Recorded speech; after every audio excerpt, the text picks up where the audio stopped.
Lesson number 1. Never believe a prediction that doesn't empower you. When I was born, the doctors told my parents that I would be dead within the first 24 hours of my life. 35 years later, all those doctors are dead.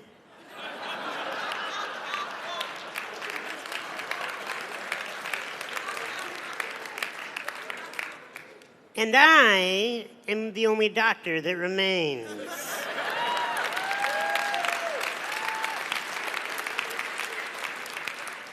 Never believe a prediction that doesn't empower you. How many predictions have been thrown at you your whole life? If you believe predictions that do not empower you, you will wither away and die. Either physically die or your spirit will die as you just walk around the world like a carcass that is just following the masses. You will be given a lot of titles in your life. You will be told so many different things. You must only listen to that which empowers you.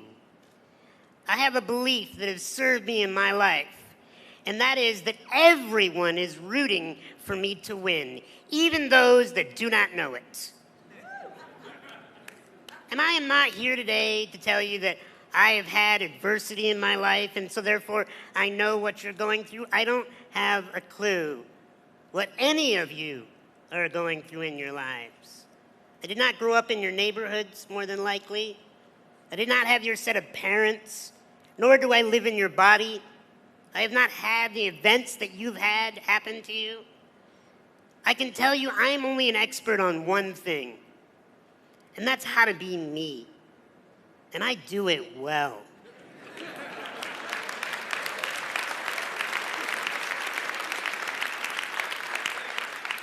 But it's not come easily.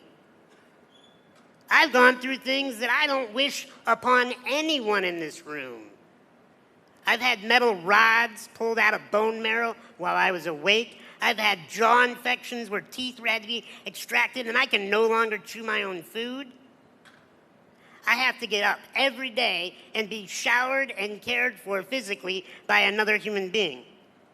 Fortunately, she's a gorgeous woman that I married.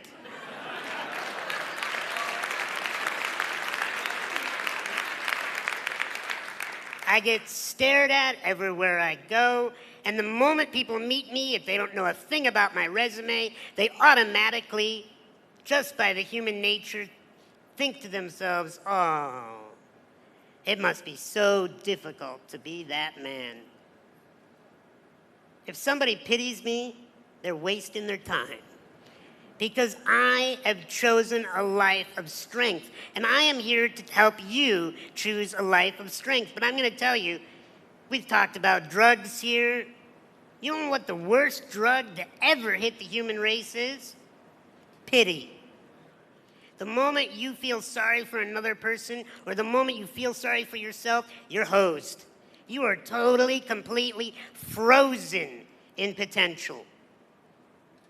We cannot pity ourselves. We cannot pity you. Yes, I get to go home today.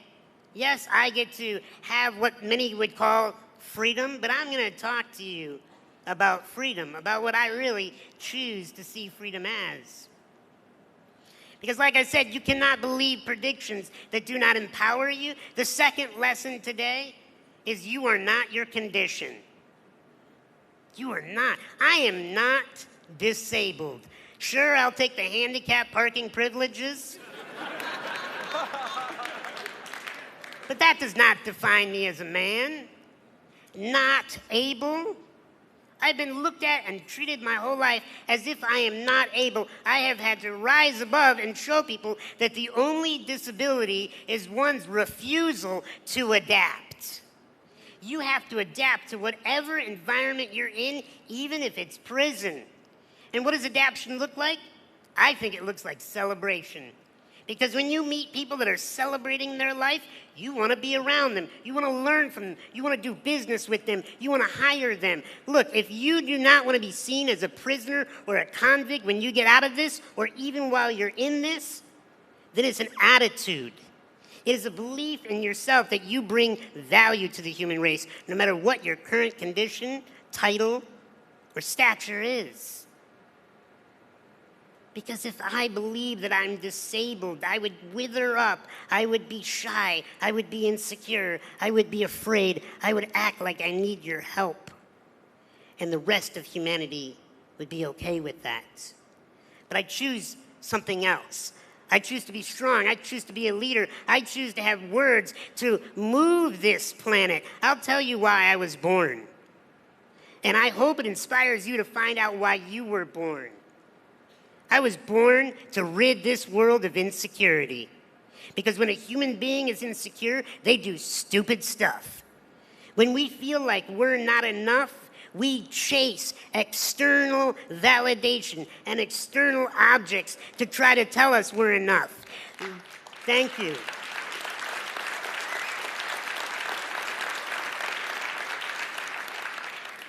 You are enough. I'll tell you, I made a pledge as a therapist to love all human beings no matter what they've done. Because deep down inside, I've found that every human being just wants to be loved. Even if they're tough, even if they're scary, even if they're vicious, you get them in the right position at the right time, they'll tell you the truth.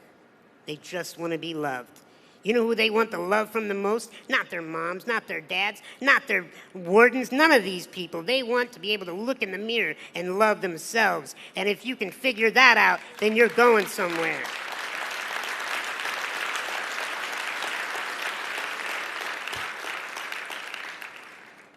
But you cannot feel sorry for yourself.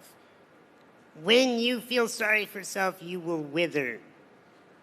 But there's a contradiction to feeling sorry for yourself. It's the opposite extreme. It's what I call bullying yourself, beating yourself up, being your own enemy and telling yourself that all those predictions, those negative opinions, they're true, they're right, you're washed up failure, you're not going to amount to anything. Bullying yourself is the most dangerous thing that you could do. You cannot afford to pity yourself. You cannot afford to bully yourself. You have to love yourself. Because the last lesson that I'm going to share with you today, that is, I'm going to teach you what the real prison is. It's not surrounded by barbed wire, electrical fences. The real prisons do not have guards. The real prison's up here. And we all got it. We all have a mind that chatters, so often won't stop chattering. Do you know where your salvation is? It's not outside these walls.